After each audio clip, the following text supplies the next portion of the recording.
No one's here. Could I just try it once? Daniel Hayes's footsteps paused. The piano in the middle of the living room felt alive, almost breathing. Right now, Daniel was alone in the estate. A strange, powerful pull held him captive that day. He slowly walked toward the piano. It was within arm's reach. And finally, he broke the taboo. No one knew that moment would unleash something irreversible. The morning air was still damp. Daniel wiped the black sedan's door handle one more time, catching his own reflection. His tie was neat, his shirt crisp. Today was his first day as the new chauffeur for CEO Gregory Hunt.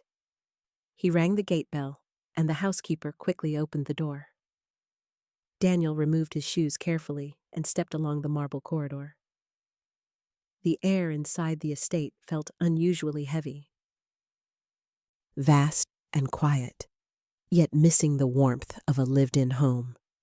That's when it happened. His gaze, drifting across the living room, froze. A gigantic Steinway grand piano stood center stage. Morning sunlight streamed through the curtain gaps, softly caressing its black surface. The moment he saw it, Daniel's heart began to pound. Why? It was just a luxurious piano, yet his feet wouldn't move. It was as if the piano were calling him. A voice came from behind. "First time here?" Daniel turned to see Maria, the housekeeper, holding cleaning tools. "Ah, yes. I'm the new driver, starting today." Maria smiled, glancing at the piano. "Everyone does that. They stand there staring when they first see it. It is beautiful, isn't it? It seems old, but it's in excellent condition." Daniel nodded. Maria lowered her voice. "But you know, that is the most precious thing in this house. Mrs. Hunt polishes it herself every morning. We can't even get near the keys. She said never to touch it." Hearing that, Daniel felt an inexplicable chill. It wasn't just because it was expensive. "That much?" "Yes. Well, there seems to be a story." Maria picked up her broom and headed toward another room. Left alone, Daniel looked at the piano again. The sunlight resting on the keys seemed to sparkle for a moment. Footsteps suddenly echoed from the second floor. A heavy, controlled rhythm. The silhouette of CEO Gregory Hunt appeared over the stair railing, slowly followed by Mrs. Victoria Hunt. The CEO spotted Daniel as he entered the living room. For a brief second, something flickered across his expression. Surprise, embarrassment, or something else entirely. But only for a moment. He quickly returned to his usual impassive composure. "Is this him?"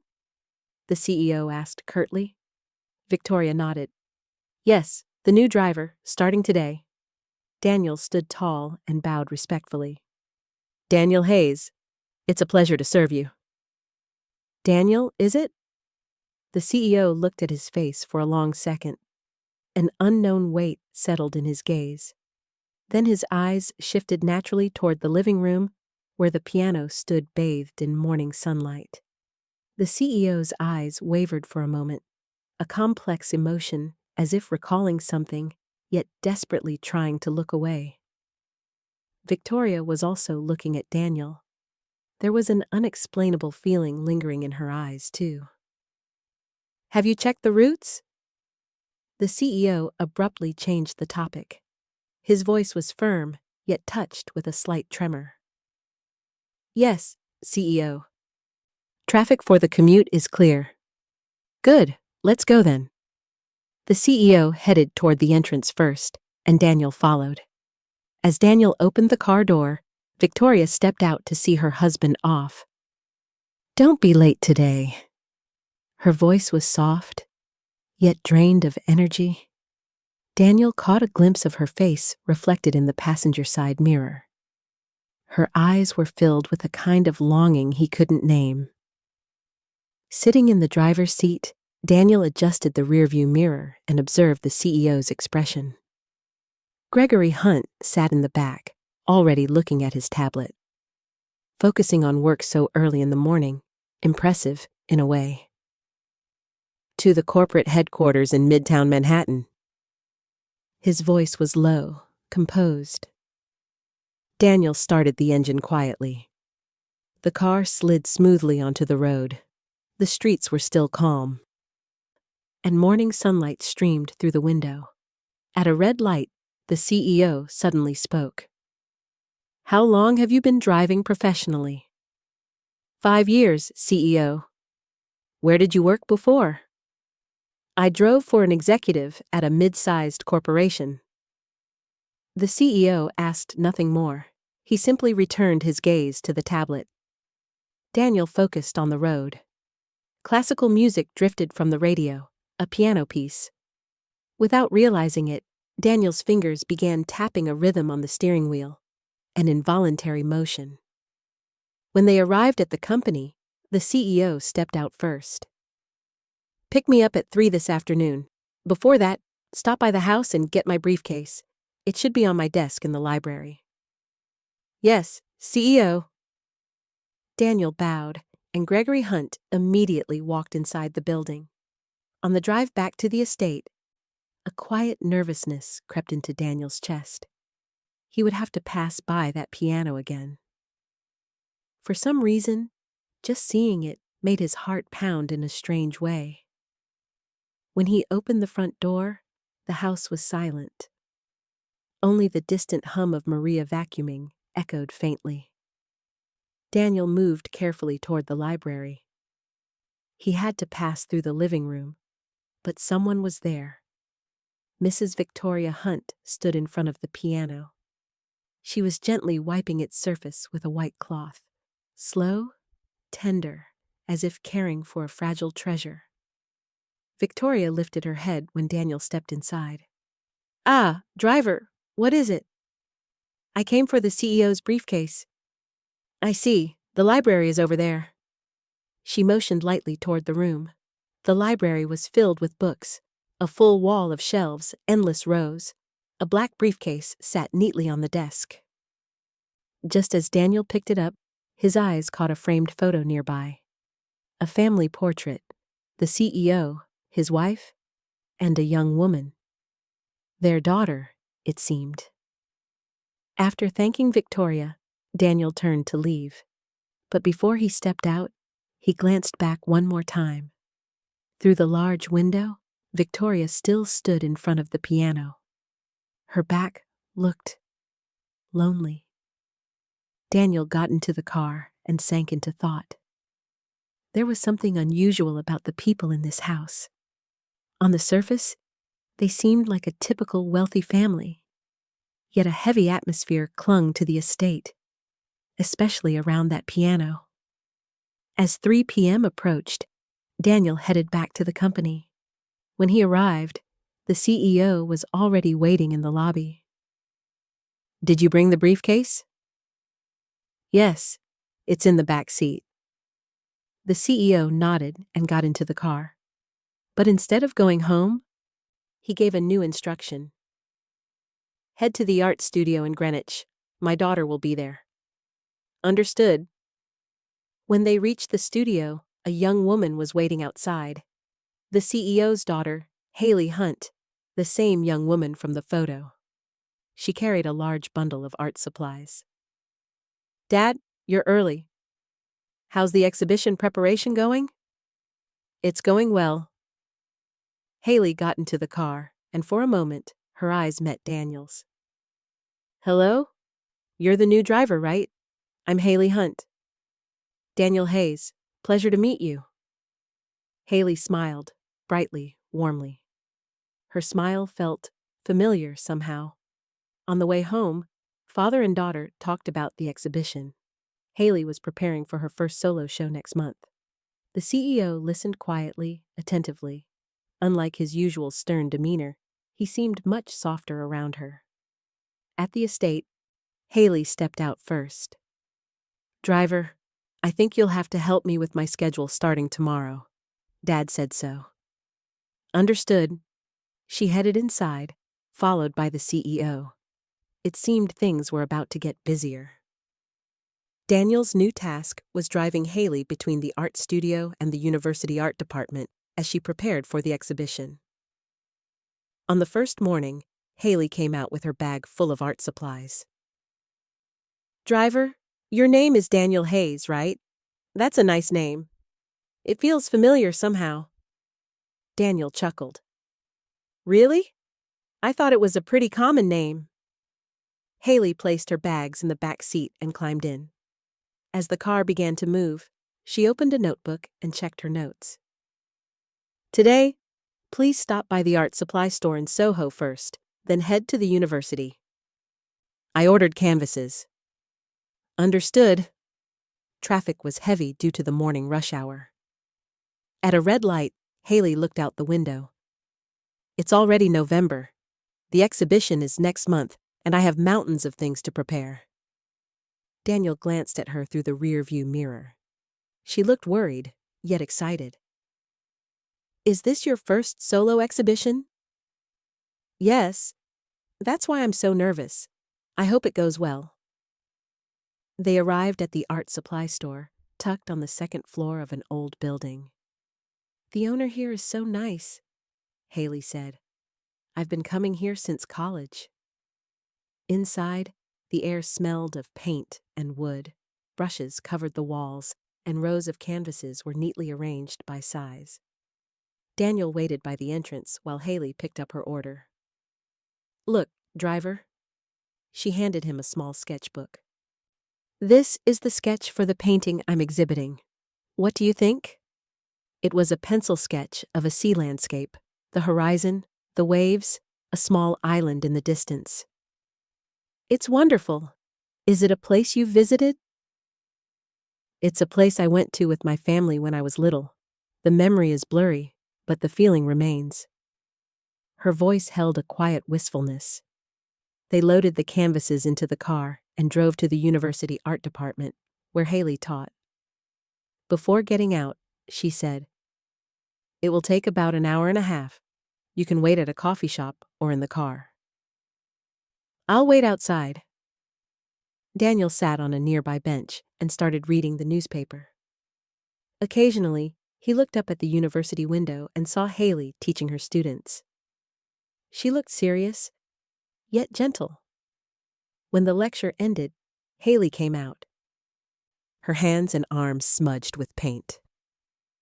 "One of the students spilled paint, so it took me a while to clean up."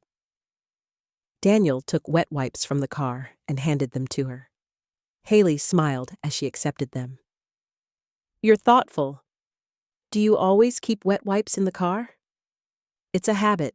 I find they often come in handy." When lunchtime came, Haley suggested, "You must be hungry. Shall we grab a quick lunch?"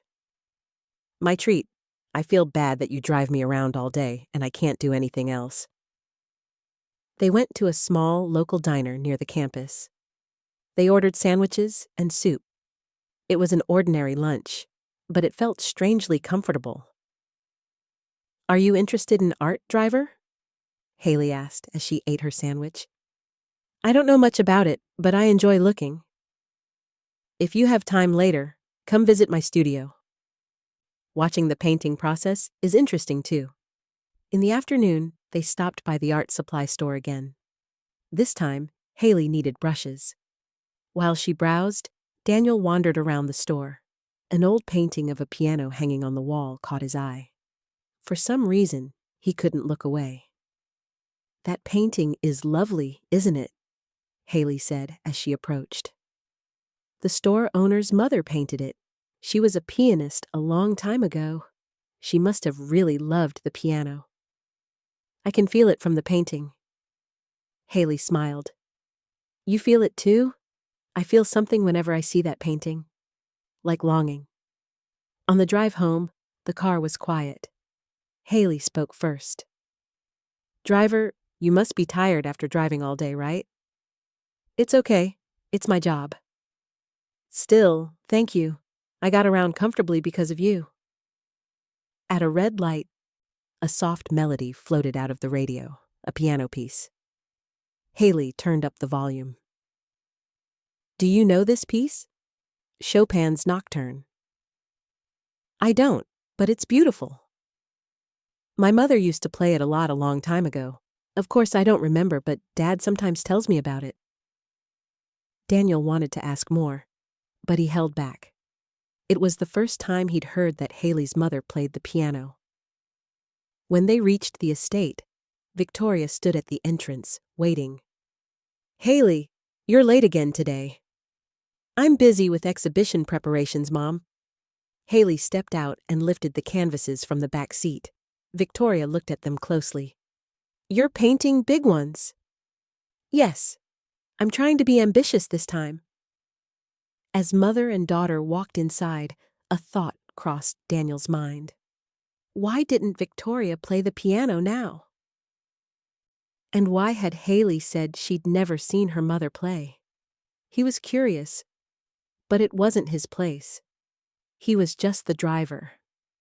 The next afternoon, while the CEO and his wife were getting ready to go out, Daniel pulled the car around and waited. The weather was exceptionally clear.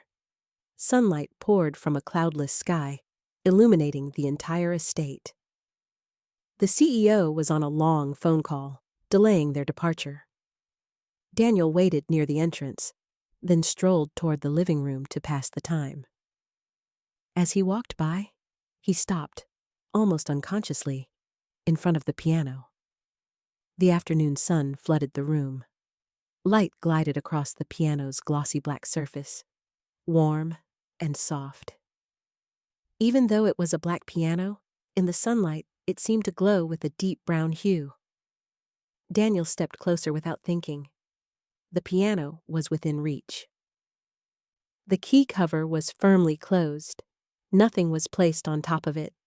No picture frames, no ornaments, just the piano itself, standing alone. Up close, he noticed small scratches along its side, signs of age, proof that someone had once played it, for a long, long time. But now, they said no one touched it. Just then, quiet footsteps approached from behind. That piano! The voice was slightly cracked. Daniel turned. Victoria was standing there. She was still dressed neatly, but her eyes, as always, held an inexplicable weariness. Daniel stepped back and bowed his head. I apologize. I was just passing by. It's all right. Victoria looked at the piano and slowly moved closer. She reached out and gently stroked its surface, as if comforting an old friend. Everyone does that. When they first come, they stare at it for a long time. Daniel asked cautiously. It's a truly beautiful piano, but why doesn't anyone play it? Victoria's hand froze. Silence settled. Birdsong drifted in from outside the window. We decided it shouldn't sound again. Her voice was calm, but something deep resonated within it. Daniel wanted to ask more, but he couldn't. Her expression looked far too lonely. I'm sorry. I asked an unnecessary question. No, of course you'd be curious. Victoria smiled faintly, a smile that somehow looked even sadder. I polish it every day. I'm afraid dust might accumulate if I skip even one day. Daniel didn't fully understand, but he felt the sincerity in her words. Polishing the piano wasn't just cleaning. It felt like she was protecting something. Just then, the CEO's voice sounded from upstairs. Honey. Are you ready? Victoria looked up. Yes, I'm coming now. She turned to Daniel. My husband hates looking at this piano, so he always passes by quickly. Daniel suddenly realized the CEO always averted his gaze whenever he walked through the living room. He wasn't just avoiding it, he was trying not to see it at all. The CEO came down the stairs. Entering the living room, he saw Daniel and Victoria standing by the piano. His expression hardened. What are you doing?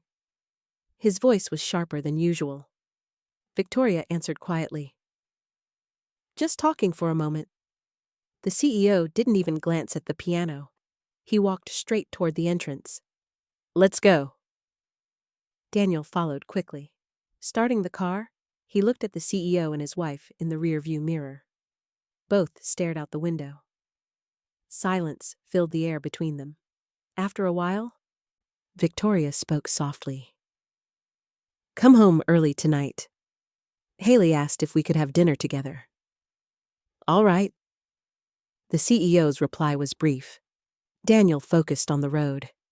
That evening, after dropping the family off, he watched their silhouettes walking into the house and thought, something must have happened here, especially something connected to that piano.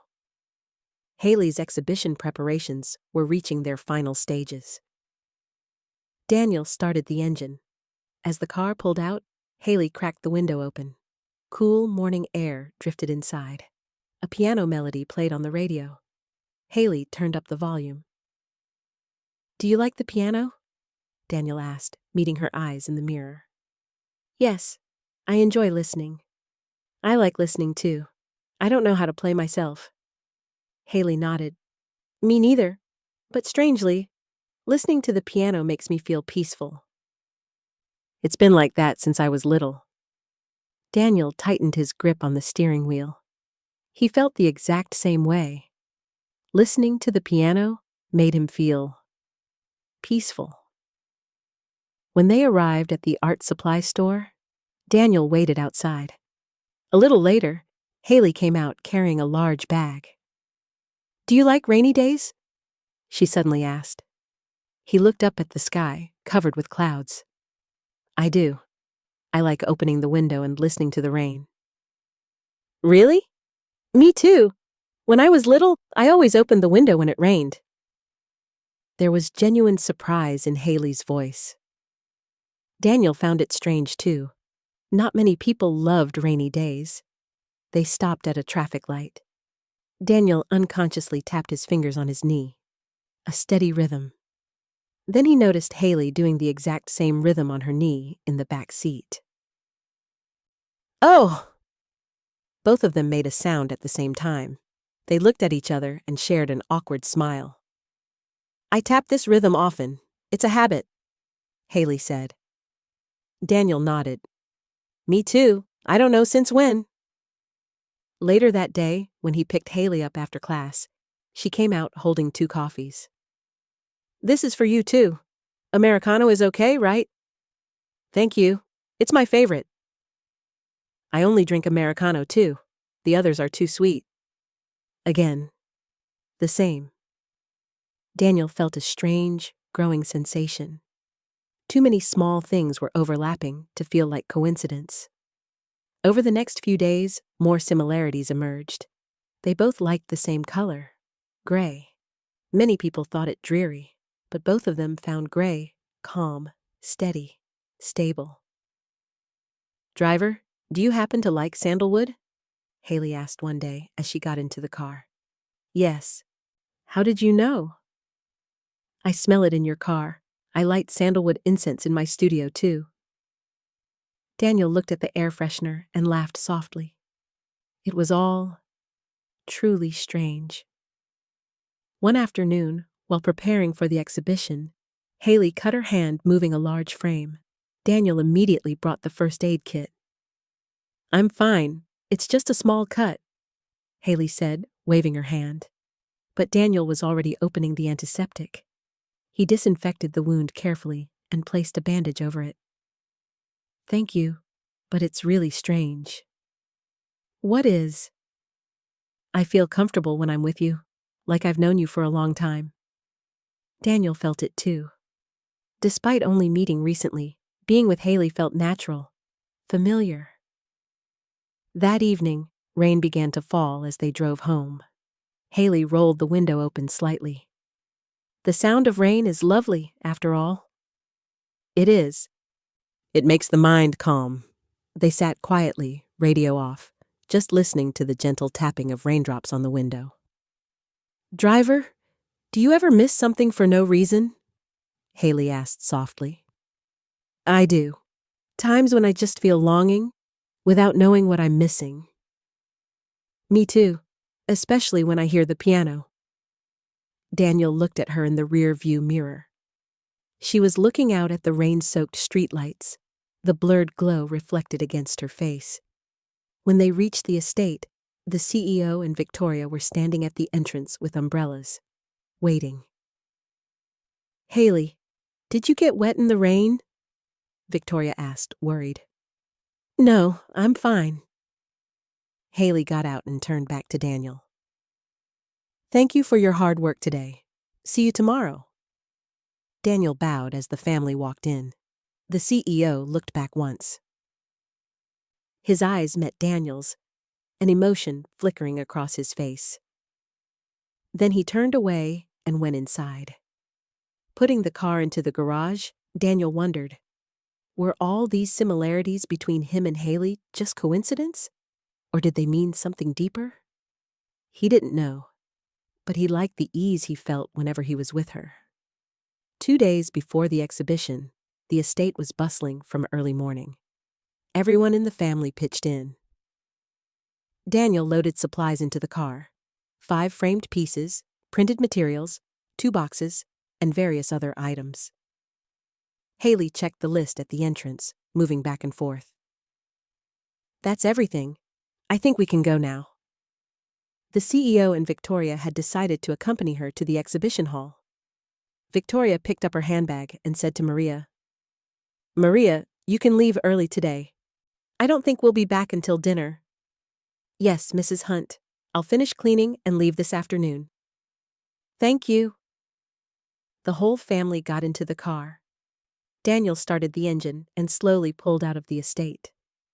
The gate faded behind them. It took about 40 minutes to reach the exhibition hall, a small gallery in the city center. Haley's first exhibition, built entirely through her own effort. Daniel parked, and the family stepped out. They spent about 30 minutes moving everything inside. The framed pieces, the boxes, the printed materials. Daniel waited outside while Haley spoke with the exhibition coordinator. A little later, she walked out. "Driver, there are a few more things left at home. There are 2 canvases and 2 lighting stands in the upstairs studio. Could you bring them now?" "Yes, of course." "Thank you. We need them for the afternoon setup." Daniel nodded and got back into the car. He was alone, driving back to the estate. After 40 minutes on the road, he arrived. The parking lot in front of the entrance was empty. Maria's car wasn't there either. It seemed she had already left. Daniel opened the front door and stepped inside. Silence. Not a sound. Even the ticking clock felt loud.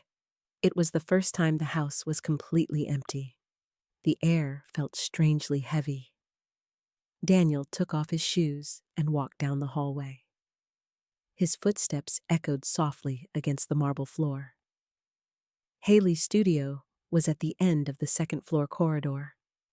When he opened the door, the smell of paint and turpentine drifted out. 2 canvases were standing by the window. The lighting stands were tucked under the desk. Daniel lifted the canvases carefully. They were lighter than he expected. He gathered the lighting stands as well and went downstairs. He walked through the first-floor hallway toward the living room. He had to pass through it to leave. But the moment he entered, his footsteps stopped. The piano. It stood in the center of the living room, bathed in sunlight. Its polished black surface shimmered softly, almost breathing, alive. Sunlight danced across the lacquered black finish. Daniel froze there, holding the canvases, unable to move, just staring at the piano. The pull came again. That strange, magnetic feeling he had always felt. But today, it was different. No one was here. No one to watch him. No one to stop him. Maybe that was why. The pull felt overwhelmingly strong. His heart started to pound. His breath quickened. The inexplicable urge he'd carried since the day he arrived rose up inside him, wild, uncontrollable. And somewhere in his mind, a faint something flickered again, a fragment of a memory. Every time he tried to reach for it, it vanished, and whenever he ignored it, it resurfaced. But today, it felt a little clearer. Daniel stood for a long moment, watching the piano glow in the sunlight, feeling something deep and suppressed surge inside him. Time seemed to stop. No sound, only his own heartbeat thudding in his ears. He never knew that being alone could feel so different. Normally, he had to hold back. The family was always around, the housekeeper. And he was just the driver. But now, truly, no one was here. So he didn't need to hide it, this urge, this longing. Daniel slowly set the canvases on the floor and walked toward the piano. It was within reach. The key cover right in front of him. The polished black surface reflected his face like a mirror. His heart raced violently. His hands trembled, but he couldn't stop. Daniel slowly lifted the key cover. Clack. A small sound echoed through the silent living room. The 88 keys revealed themselves, black and white, perfectly aligned. Daniel held his breath. For some reason, tears welled up in his eyes. He didn't know why. But just looking at the keys, something deep in his chest felt like it might shatter. Was it longing? Or something even deeper than that? Daniel, without realizing it, pulled out the piano bench. Squeak. The sound scraped across the floor. And then he sat down.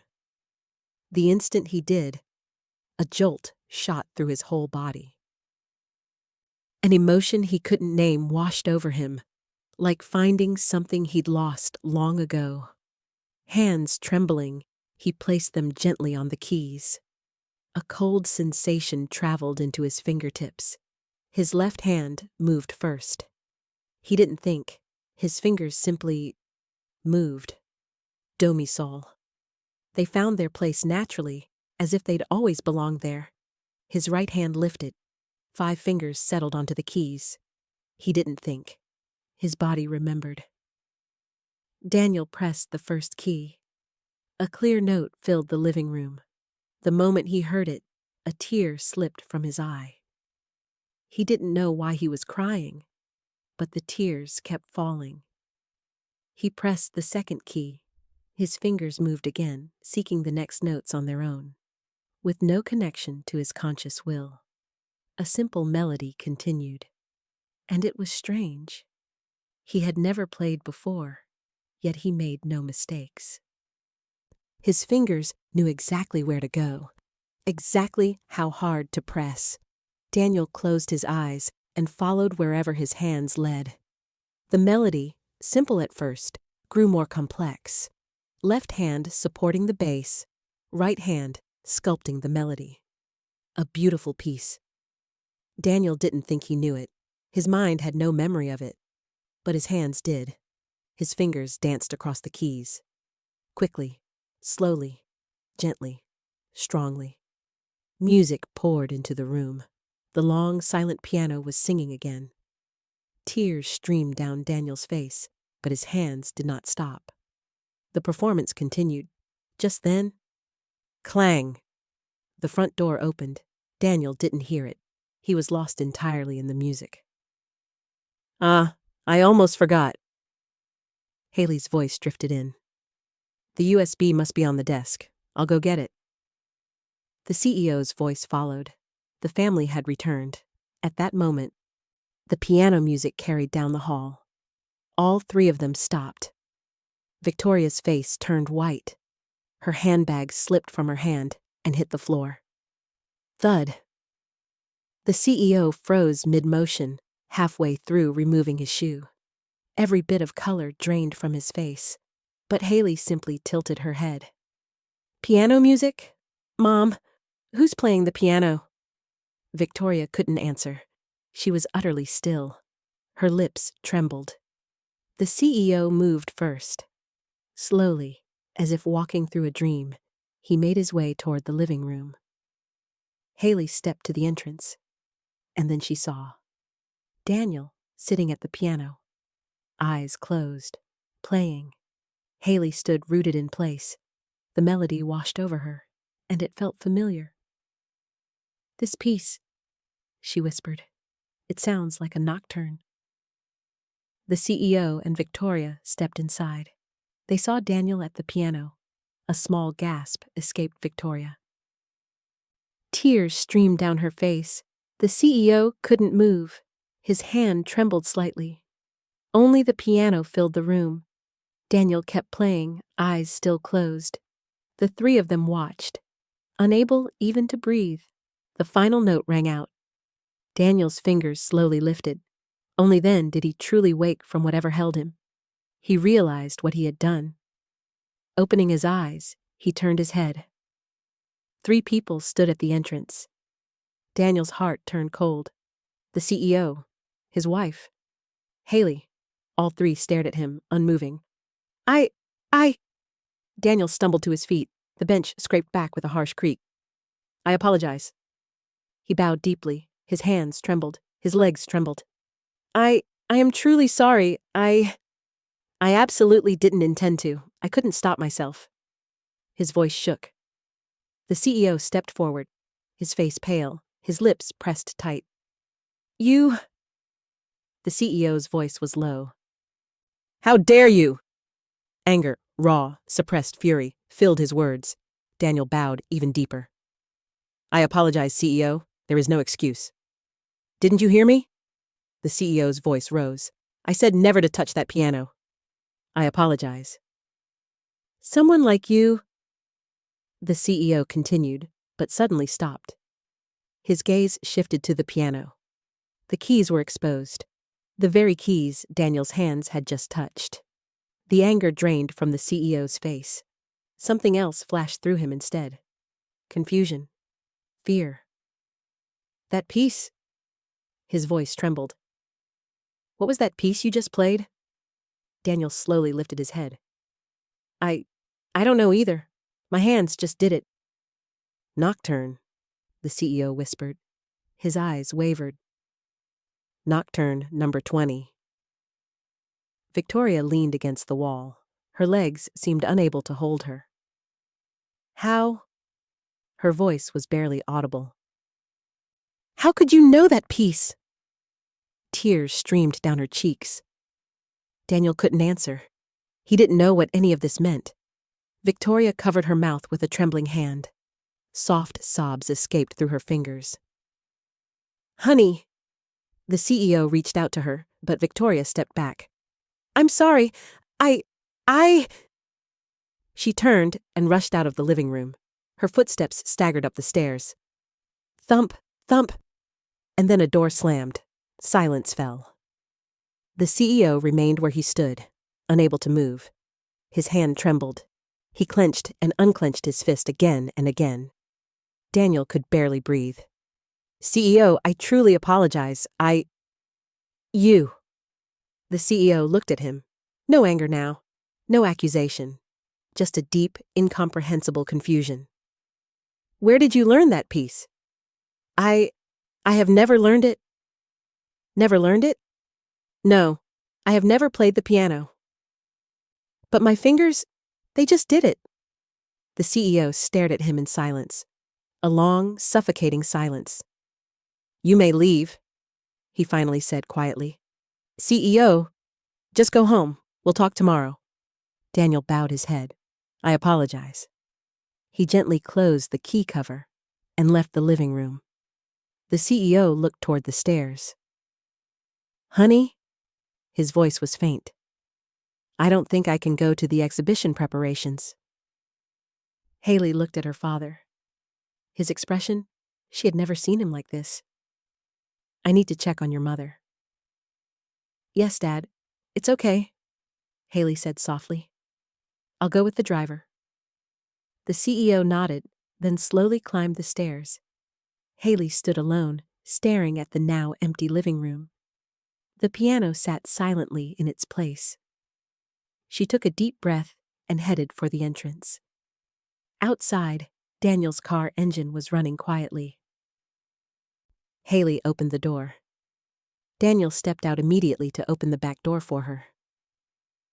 "I apologize," he said again, bowing his head. Haley got into the back seat without a word. Daniel closed the door and returned to the driver's seat. The car started. Silence filled the space between them. No radio, only the soft hum of the engine. Daniel gripped the steering wheel tightly. His hands still trembled. What had just happened? Why did Mrs. Hunt cry? Why did the CEO look like that? And why did his hands know that peace? His chest ached. A strange sorrow rose inside him. For no reason he could understand. At a red light, Daniel glanced in the rearview mirror. Haley was looking out the window. The silence continued. 30 minutes remained before they reached the gallery. Neither of them spoke. Daniel tried to focus on the road, but his thoughts kept drifting. The sensation of the keys still lingered on his fingertips. The traffic light turned red again. The car slowed to a stop. Then Haley spoke. "Driver?" Daniel met her eyes in the mirror. "Yes." "The way you played the piano just now?" She stopped, swallowing. After a moment, she continued, her voice softer. "It felt like something I've seen in a dream." Daniel's hand froze on the steering wheel. "In a dream?" "Yes. I've had the same dream since I was little." Haley's voice trembled. "Someone is sitting at the piano.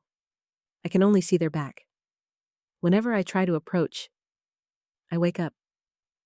She drew in a shaky breath. "But today, when I saw you sitting at the piano," her voice fell to a whisper.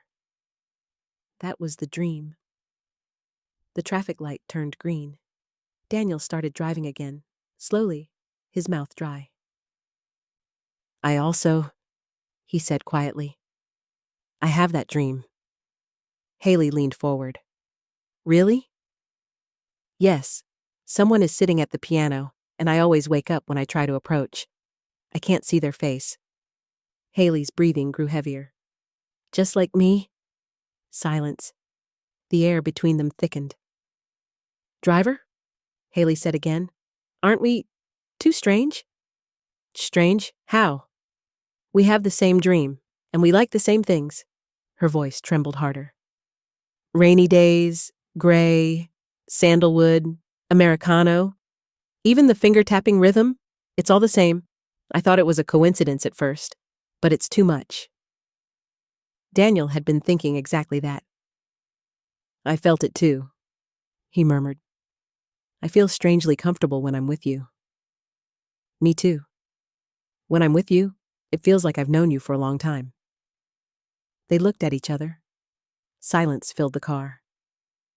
Haley turned her gaze back to the window. "Driver, do you have family?" "I was raised by my grandmother." "Your parents?" "I don't know.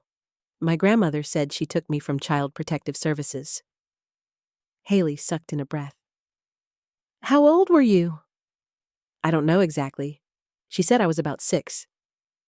Haley's hand trembled. 6 years old." She reached into her bag and pulled out her wallet. From it, she took an old photograph. She stared at it for a long time before whispering to herself, "My brother was 6 years old too." Daniel said nothing. He didn't know what to say. Haley clutched the photo against her chest. "Driver." "Yes?" "When is your birthday?"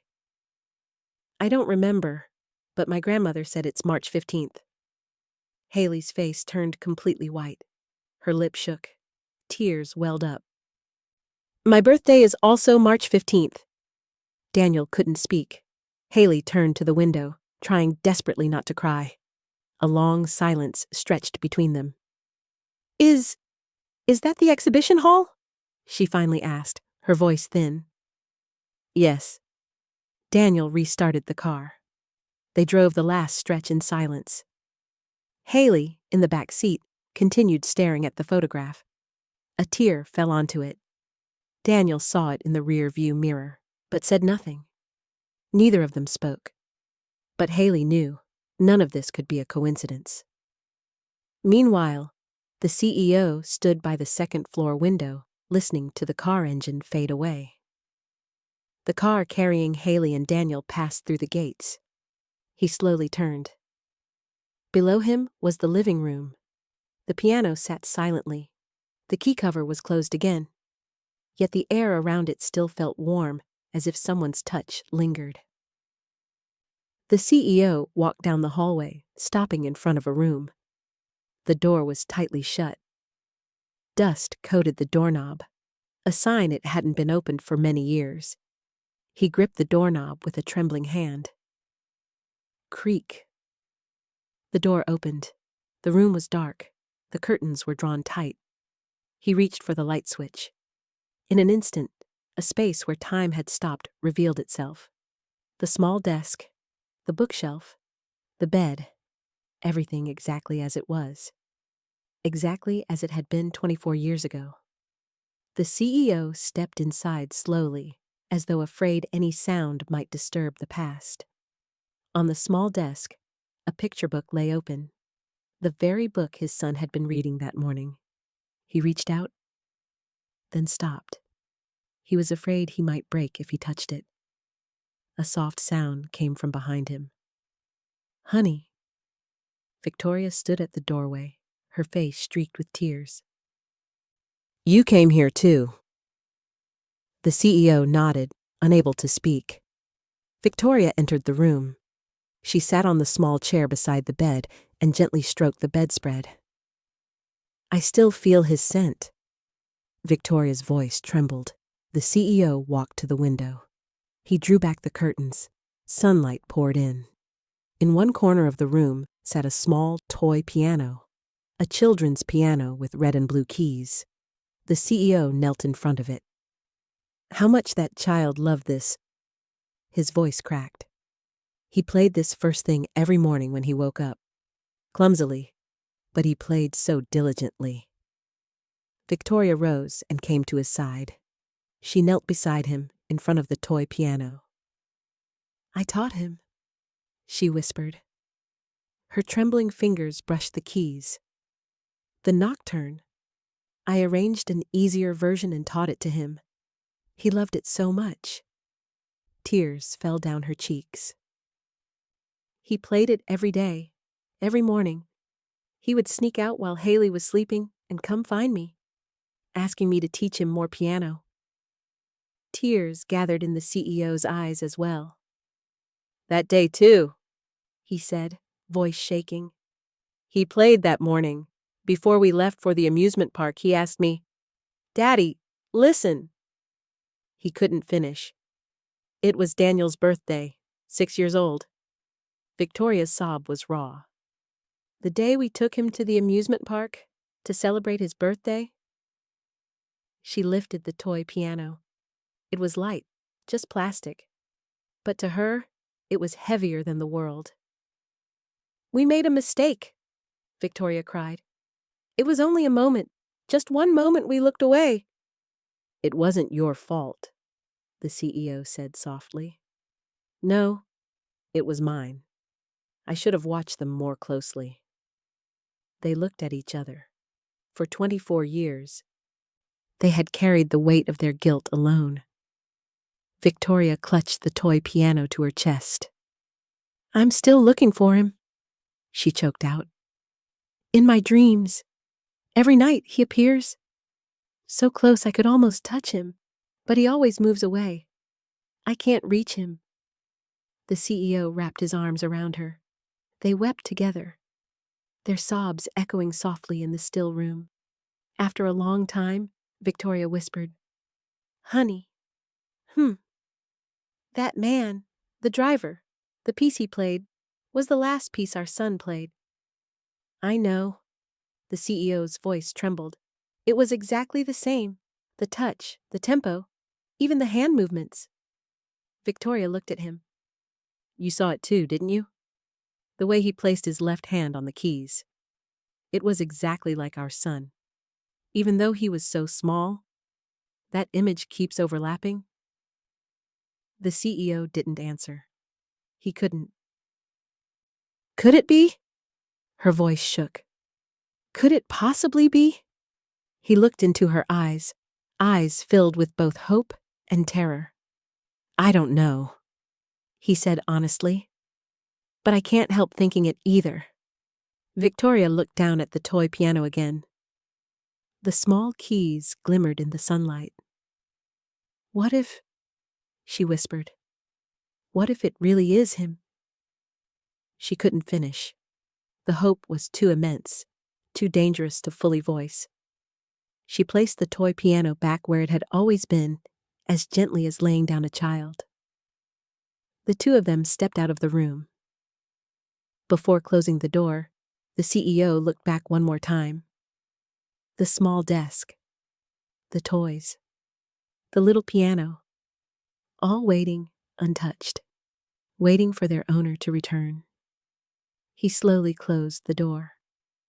The two stood in the hallway in silence for a long, long time. At the same moment, Daniel and Haley arrived at the exhibition hall. Daniel parked, and Haley stepped out slowly. I think I'll be about 3 hours. Her voice was different, drained.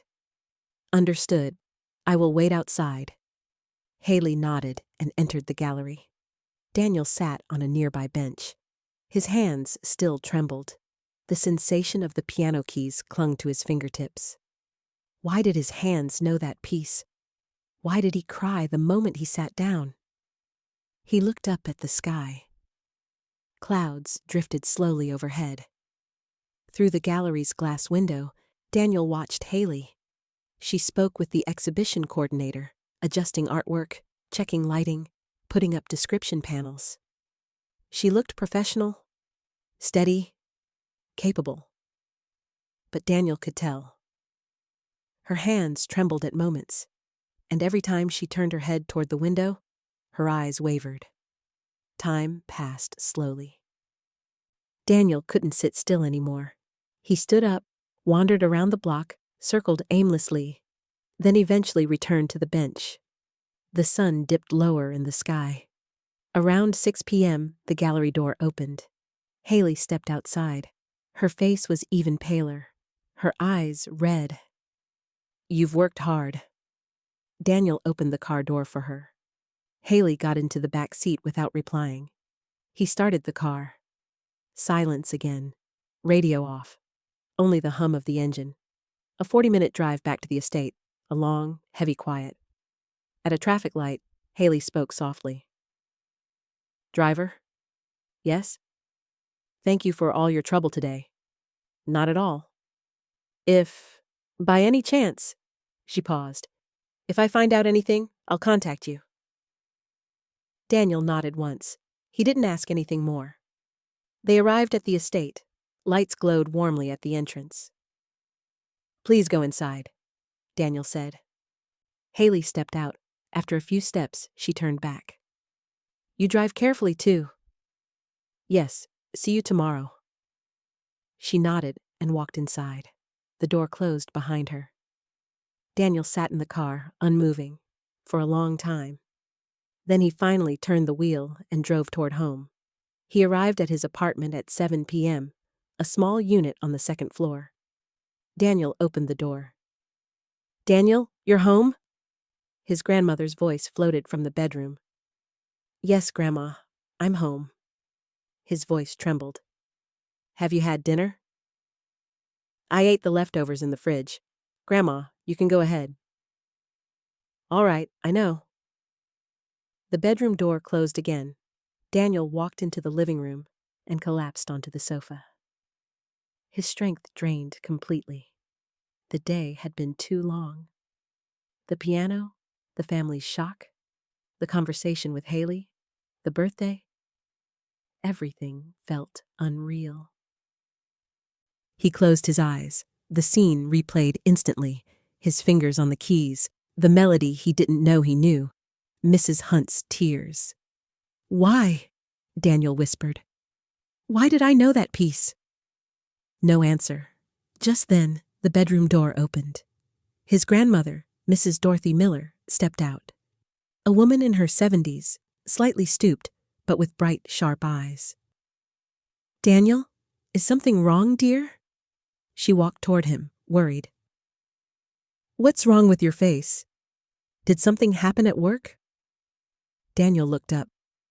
Her wrinkled face, the face that had always cared for him, seemed even more concerned tonight. No, Grandma, I'm fine. You look like you've been crying. She sat beside him. Tell me what's wrong. Daniel bit his lip. Where could he even begin? Grandma. Do you know where I came from? Her expression stiffened, just for a moment. Why are you asking that all of a sudden? Just curious. She sighed. I told you, I took you from CPS when you were about 6. Before that, my parents? I don't know. The police never found them. You only remembered your name. Grandma, how did you decide my birthday? The day you lost your parents and went to CPS was March 15th, they said. So I set that day as your birthday. So that day has been my birthday ever since. His grandmother gently took Daniel's hand. Why are you asking these things? Did something happen? Daniel couldn't answer. How could he tell her everything that happened today? It's nothing. I just suddenly wondered. His grandmother stared at him for a long moment. You're hiding something from me? You think I wouldn't know after raising you all these years? She patted his shoulder. If you're having a hard time, tell me. Don't suffer alone. Daniel nodded silently. Go to bed early. You have to go to work tomorrow. Yes, Grandma. She went back into her room. Daniel was alone. A small photo sat on the shelf. Young Daniel and his grandmother, hand in hand. Daniel picked it up. In the picture, the child version of him smiled brightly, holding his grandmother's hand tightly.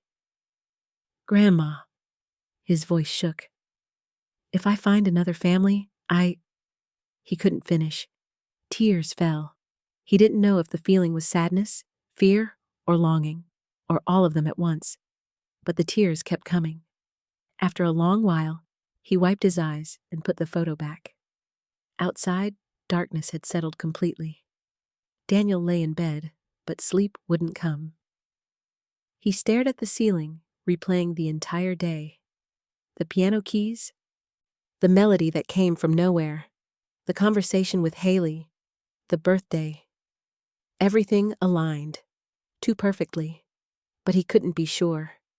It was too big, too heavy to grasp. In the estate's living room, Haley sat on the sofa. Her parents sat opposite her, both watching her with concern. How did the exhibition preparations go? The CEO asked. It went well, Dad. Her voice trembled slightly. Victoria took Haley's hand. What's wrong, dear? You don't look well.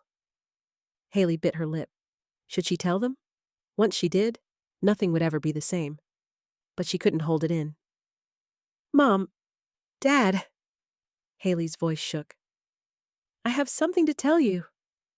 Both parents looked at her. Haley inhaled deeply. Mr. Hayes. Tears rolled down her face.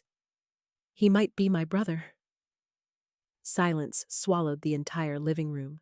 The CEO and Victoria froze. The color drained from the CEO's face. What are you talking about? His voice trembled. Haley opened her wallet. She took out the old photograph, the one she always carried. This is the picture, she said softly. A small boy at the piano. A girl standing beside him. Twin siblings in their childhood. Victoria took the photo. Her hands shook violently. Daniel, she whispered, fingers tracing the boy's face. Our Daniel. The siblings weren't identical. The girl resembled her mother. The boy resembled his father. I showed this to Mr. Hayes in the car today, Haley continued. I asked if he had a family. He said he was raised by his grandmother, that she took him from CPS when he was 6. Her voice trembled. Tears streamed down Victoria's cheeks. 6 years old? And his birthday, Haley whispered. It's March 15th, the day the grandmother who raised him said, "Is this a coincidence, too?" The CEO gripped the back of the sofa so tightly his knuckles turned white. "That's not all," Haley said. "We have too many things in common. He likes rainy days, he likes gray, he likes sandalwood." She counted slowly on her fingers. "He only drinks Americano. Even the finger-tapping rhythm is the same. Even the dreams." "Dreams?" Victoria asked. "Yes. The dream where someone is sitting at the piano. But I wake up whenever I try to approach. I've had that dream since I was little. Mr. Hayes has the exact same dream." Victoria's lips trembled, and Haley's voice trembled even more. "My brother's favorite piece, Chopin's Nocturne No. 20. Mr. Hayes played it exactly the same today." She broke into soft sobs. "He said he'd never learned it, but his hands moved on their own. That moment, it was exactly what I always see in my dream." Victoria hugged the photo tightly to her chest. Tears streamed down her face.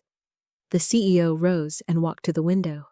He stood there for a long time, turning his back to them. His shoulders shook faintly.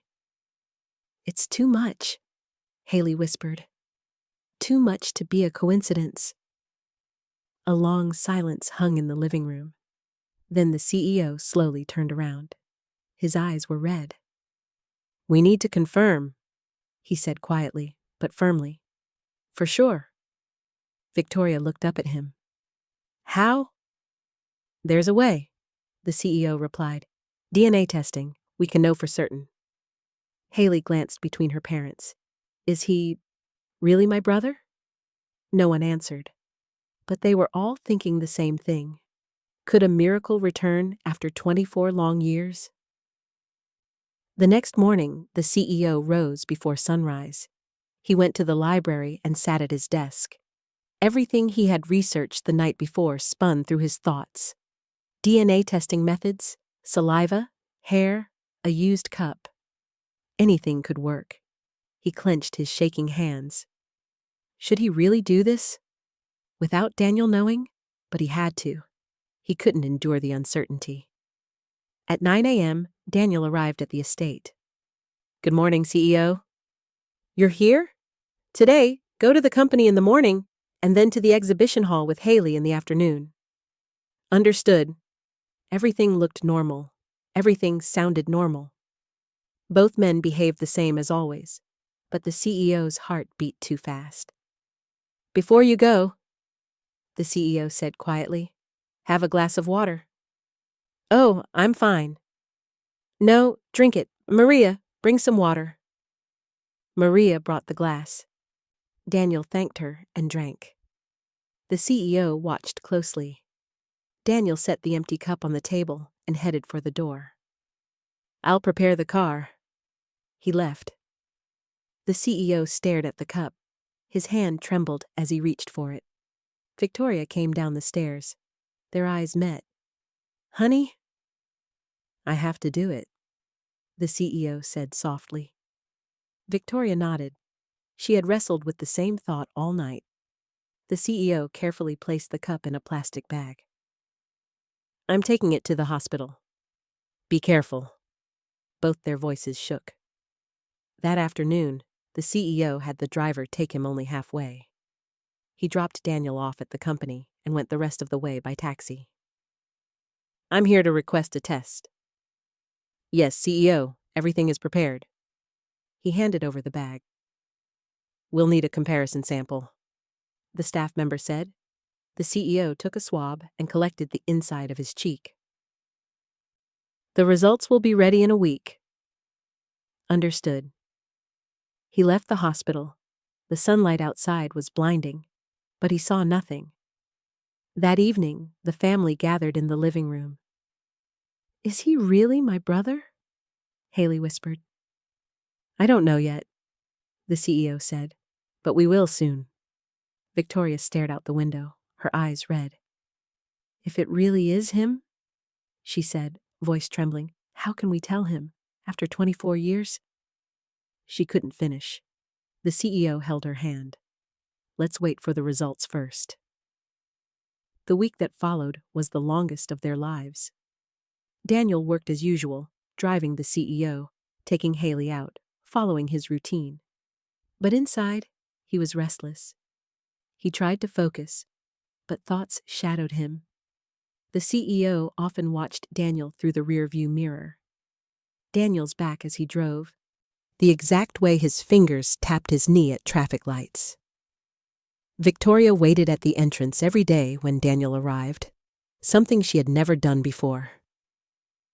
"Hello, Mrs. Hunt." "Hello. Thank you for your hard work." The conversations were short, but Victoria memorized everything: his voice, his posture, his footsteps. And Haley. Haley talked to Daniel even more. "Driver, would you like coffee? Americano, right?" "Ah, thank you." Haley watched him drink. The way he held the cup, the pace he drank, even that was exactly the same as hers. Every night, Haley took out the old photo, her brother in front of the piano. She stared at it long, thinking of Daniel. Daniel, too, felt something shifting. The Hunt family's attitude toward him was changing. Warmer, gentler, careful. He didn't know why. He didn't ask. He worked quietly, silently. On the third night, Victoria went to her son's room. She sat in front of the toy piano. "Daniel," she whispered, "is it really you who has returned?" She pressed a single key. Ting. The sound echoed softly. Her tears flowed. On the fifth day, the CEO sat in his office, staring at documents. Unable to focus, he looked out the window. Daniel was waiting beside the car, sunlight on his profile. Would my son have grown to look like that? The thought pierced him. Haley painted in her studio. She set her brush down. On the canvas, she had painted a piano and the back of someone sitting before it. Who was she painting? Her brother or Daniel? On the seventh morning, a large envelope arrived, the hospital logo stamped on it. The CEO picked it up. His hands shook. "Honey," he called. Victoria hurried down. "Did it come?" "Yes." They went to the living room. Haley appeared from her room, breath shallow. "Dad, open it." The three sat on the sofa. The CEO tore the envelope open, his hand shaking so much he nearly ripped the papers. He pulled out the documents, numbers, terms, dense writing, until the final line, paternity probability, 99.9%, 99.99. The CEO's hand froze. Victoria covered her mouth. Haley looked over his shoulder, eyes wide. 99.99, the CEO whispered. "Match!" Silence fell. Then Victoria broke into sobs. "Really?" she choked out. "Our son has returned." The CEO clutched the papers, tears falling. 24 years. They had waited 24 years. Haley walked to the window. Outside, Daniel was polishing the car. "Brother?" she whispered. The CEO grabbed the phone. "Mr. Daniel Hayes, please come inside." His voice trembled. "I have to tell him now." The doorbell rang. Daniel entered. "You called for me?" His voice sounded normal, but the atmosphere felt wrong. Victoria's eyes were red. She had been crying. The CEO's hand trembled. Haley stared at him, crying quietly. "What's going on?" Daniel asked cautiously. The CEO stood, holding the documents. "Sit down." "Excuse me?" "Sit down." Daniel slowly sat.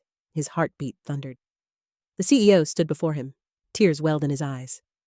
"You..." His voice cracked. "You are our son." Daniel felt the world stop. "What?"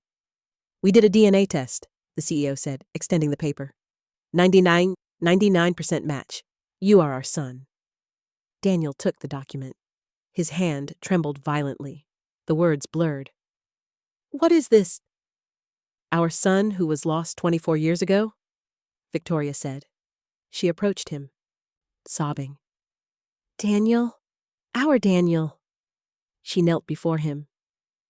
We lost you at the amusement park when you were 6. Just one moment, we looked away. She took Daniel's hands. I'm sorry. Mommy is so sorry. For not protecting you. Daniel couldn't speak. His mind was blank. He was their son? We searched for you, the CEO said. The police, private investigators, everyone. We searched the entire country. But we couldn't find you? You only remembered your name, right, Daniel? Yes, that's my name. Daniel Hunt, the CEO whispered. The name we gave you. Tears spilled from Daniel's eyes. Daniel Hunt, his real name. Not a single day, the CEO said, clenching his fist. Not a single day did we forget you. Every birthday, every night, we thought of you. He placed a trembling hand on Daniel's shoulder. We hoped you were alive somewhere. We prayed someone was taking care of you. Daniel looked up at the CEO's face. You recognized me? He whispered. No, the CEO said, shaking his head. We couldn't be sure. 24 years had passed. We thought the name was a coincidence. Victoria gently stroked Daniel's cheek. You've grown so big. So quickly, Victoria sobbed. Mommy should have raised you, should have shared all those years with you. Daniel's voice trembled. I was happy. My grandmother raised me very well. Victoria nodded through tears. We are so grateful to her. She did what I should have done. Haley stepped closer. Brother? She took Daniel's hand gently. It really is you, my brother. My feeling was right. Daniel looked at her, stunned. So that's why we're so much alike. Yes. Haley smiled through her tears. We're twins, non-identical twins. Twins. Daniel whispered the word. Of course, that was why he felt so at ease with her. The same dream, the same habits, the same favorites, even the same rhythm of tapping fingers. The piano, Daniel whispered. Why? Did my hands know that piece? Victoria wiped her tears. I taught you. You loved the piano so much ever since you were 3. The Chopin Nocturne too. Yes, she continued softly. It was my favorite piece. You played it every morning. You would sneak out while Haley was sleeping. Daniel closed his eyes. Something flickered. The faintest image. Piano keys.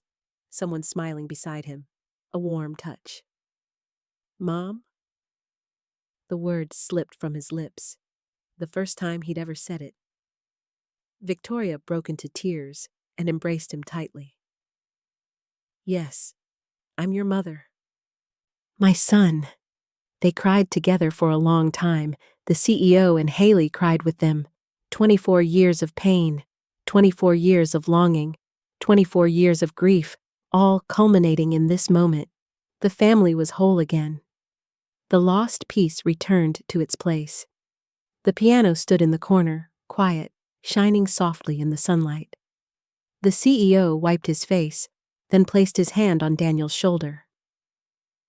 Welcome home, son. Daniel nodded. His tears didn't stop, but they were tears of joy and of peace. He finally knew who he was, where he belonged, who loved him.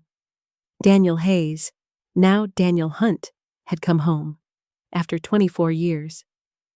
The next afternoon, CEO Hunt's car stopped in a quiet residential neighborhood, an old apartment building, 2nd floor. The CEO, Victoria, Daniel, and Haley stepped out together. This is where I grew up, Daniel said softly. They climbed the stairs. Daniel pressed the doorbell. A moment later, the door opened. Daniel, why didn't you call yesterday? I was worried. Oh, you have guests today? His grandmother, Mrs. Dorothy Miller, stood there, a woman in her 70s, slightly bent but with clear eyes. Grandma? Daniel took her hand gently. I have something to tell you. All right, come in. Guests, Please come in too. The living room was small. 2 sofas, 1 little table, but everything was tidy. She poured water for everyone. Daniel, what is it? The CEO stood slowly. I am Gregory Hunt. He bowed deeply. I came here to express my gratitude to you. The grandmother looked at Daniel confused. Daniel? What is all this? Grandma, Daniel said softly as he sat beside her. I found my birth parents. Her hand froze. What? We did a DNA test. It's confirmed. I am their son. Lost 24 years ago? The grandmother slowly turned to look at the CEO and Victoria. Victoria bowed, tears falling. Thank you, Victoria whispered. Thank you for raising our son. The grandmother was silent for a long moment. Then she nodded slowly. I see. She looked at Daniel. So that's why you've been so strange lately. Grandma, it's all right. I know everything now. She patted his hand gently. The CEO suddenly knelt before her. Grandma? His voice trembled. If it weren't for you, we would have lost our son forever. No, please get up. The grandmother quickly helped him. I only saw this child at CPS and simply brought him home. He was alone. No one came for him. Tears gathered in her eyes. He only remembered his name. Perhaps the shock was too great. He lost even his memories. He just kept saying, Daniel. So I raised him with that name. CPS said he lost his parents on March 15th, so I made that his birthday. Victoria covered her mouth. That day is Daniel's real birthday. The day we took him to the amusement park for his 6th birthday. The grandmother looked at her astonished. Is that so? Then that day really was. And Daniel is the right name, the CEO said. The name we gave him, Daniel Hunt. The grandmother nodded slowly. I see. Daniel Hunt. Victoria approached her gently.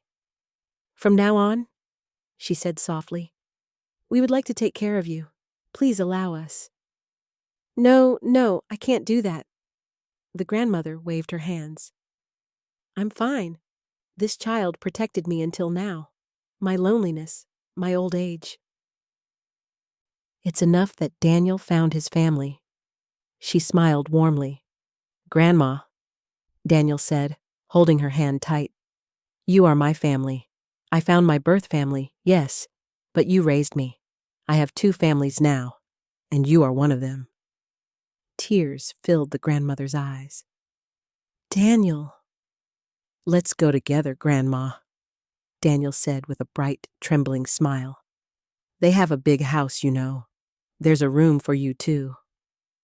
She looked at Daniel for a long time. Then, finally, she nodded. A week later, in the estate's living room, Daniel sat at the piano.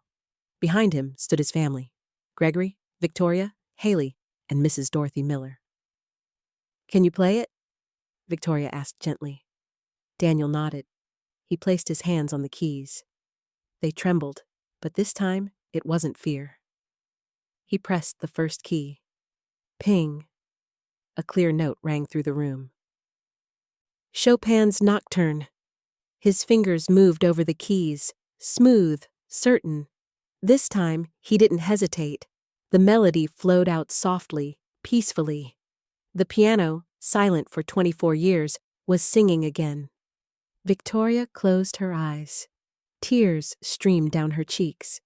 The CEO wrapped an arm around his wife's shoulders. Haley smiled, watching her brother play. The grandmother sat quietly, letting the music wash over her. The final note hung in the air. Long, lingering. Daniel lifted his hands. Well done, Victoria whispered, placing her hand on his shoulder. You played beautifully, Daniel. Daniel looked at the piano. Once, it had been a symbol of sorrow. Now, it was hope. It was healing. Mom, he said softly. I'll play it every day from now on. Victoria smiled, eyes glistening. Yes, play it every day. Mom wants to hear it. Sunlight poured through the window. It was a warm spring afternoon. Instead of silence, the living room filled with the sound of laughter. Light, bright, full of life. The long winter had ended. The lost spring had returned. The family was whole again. The piano, the house, the hearts of everyone in it. Everything had returned to its place. Daniel Hunt had come home, and now he would live in his real home with his loving family.